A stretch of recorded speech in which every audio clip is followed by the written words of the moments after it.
Hey guys, welcome back to a brand new Ninjago video here on the channel. My name is TannerFishies. In today's video, we are going to be discussing a few recent bits of Ninjago news brought to us by Ninjago series head writer Doc Wyatt over on Blue Sky. Of course, we've been talking a lot about recent Doc Wyatt statements, and I admit we have made a few videos on the topic, but we have so much to talk about, it's crazy. And even with this video, we are nowhere near the end of statements that I wish to talk about. But of course, Doc Wyatt again has revealed a bunch of stuff recently over on Blue Sky. In today's video, we have a few topics to talk about, including the idea of the history of the prismatic blades not being explored by the show. Also, we are going to be talking about the Djinn for a little bit, including the idea that Aracor can actually revive the dead Djinn population, and also some stuff regarding possibly an upcoming Djinn book. And finally, we will end off by talking about some obscure Ninjago lore known as the mythica. So lots of stuff to talk about here. Again, all of these statements come courtesy of Doc Wyatt over on Blue Sky.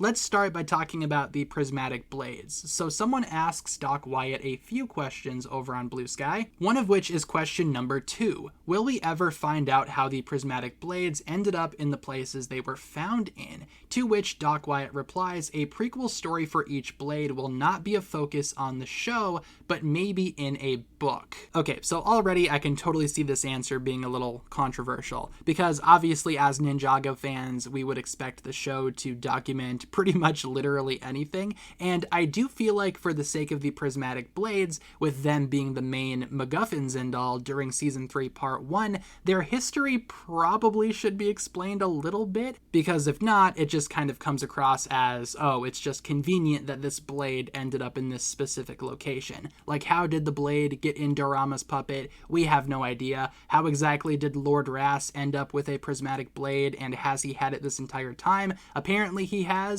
but how come it hasn't been mentioned this entire time? Again, it just kind of seems like the prismatic blades were just kind of put in their locations due to plot convenience. Not exactly sure how exactly each one ended up in the location that they did end up in. Maybe this is a case of, I don't know, the merge did it. Ultimately, it's hard to say. However, Doc Wyatt again did mention that maybe in a book. I personally think a book documenting again the whereabouts of each prismatic blade, how they came to be, how they ended up in their specific locations, I think that would be extremely beneficial, because it would explain a lot of mysteries that we still have surrounding the prismatic blades. Like, what do you mean the sword from the Tournament of the Sources was a prismatic blade? Again, was that just another plot convenience, or does that actually mean something greater? I don't know, the show never told us. So I think a prequel story is beneficial, but of course it will not happen in the show. However, Ninjago books, of course, are canon in some cases, and in a lot of cases where they are canon, they do extend the already established lore from the show. Also, speaking of books, Doc Wyatt did also get a question about Aracor and the Djinn history. So the question is as follows here. You said the reason Aracor's wishes work differently is because he's a different kind of Djinn.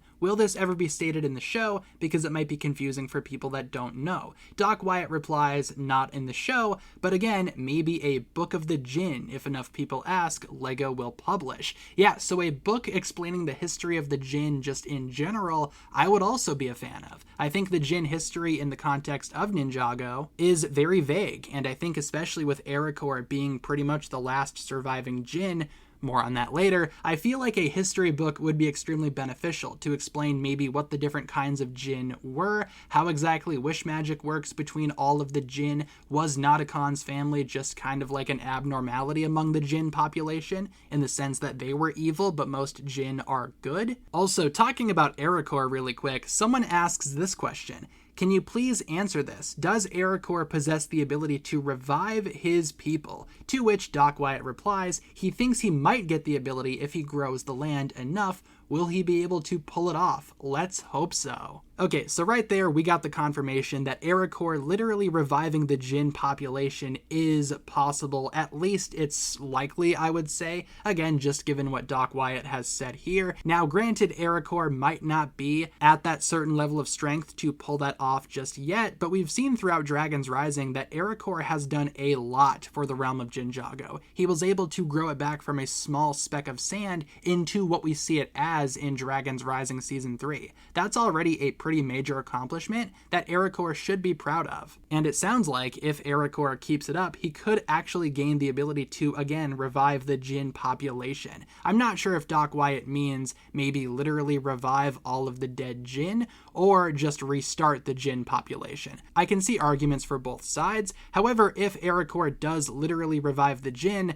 does that include Kanjikan, Natakan's father? And if so, again, assuming that Natakan and Kanjikan's family was an abnormality and they were the only true evil Djinn, I could totally see that storyline going somewhere too. Like maybe Kanjikan gets revived, finds out that Natakan is still trapped thanks to everything that happened in Skybound. Maybe now that all of the realms are together and Ninjago is at its full strength, what if he has the potential and the motive to find the Teapot of Tyron? Maybe he frees Natakan, maybe that plays into some type of storyline later on in Dragon's Rising or another Ninjago storyline. And finally, let's talk about this very obscure piece of Ninjago lore known simply as the Mythica. I'm not entirely sure if the Mythica have been addressed in the show at all. I don't think they have, but essentially they are a tribe of basically storyteller dragons that travel through the realms, sharing stories and whatnot, singing songs until they were hunted by the Oni and pretty much all wiped out. So again, definitely some very tragic hidden Ninjago lore there, but Doc Wyatt has given us a few more updates surrounding the Mythica themselves. Someone asks this question: before the beginning of the race, Roby introduced something called a pace dragon. Since dragons in Ninjago basically wield elemental powers, is there an elemental master of pace? To which Doc Wyatt clarifies, no master of pace. Pace dragons and messenger dragons are of the Mythica. They have served in the City of Temples since time got its name, and basically the City of Temples transports from realm to realm because of an ancient blessing from the Mythica. So more Mythica lore there, it seems. The idea of the pace dragons and the messenger dragons being from the Mythica,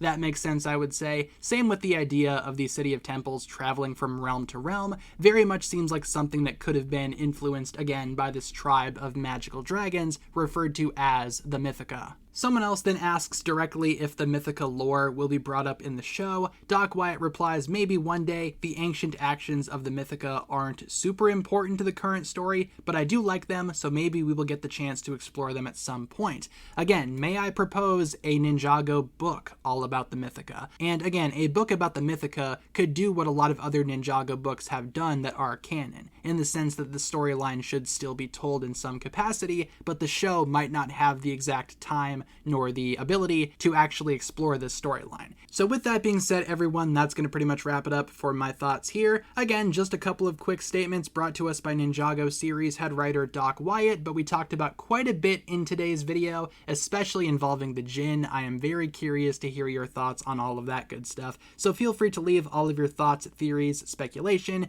down below in the comments. What exactly do you think about everything that we discussed in today's video? And hopefully you enjoyed this video. If you guys did, feel free to like and subscribe, do all that fun stuff, and I will talk to you guys again very, very soon. Peace.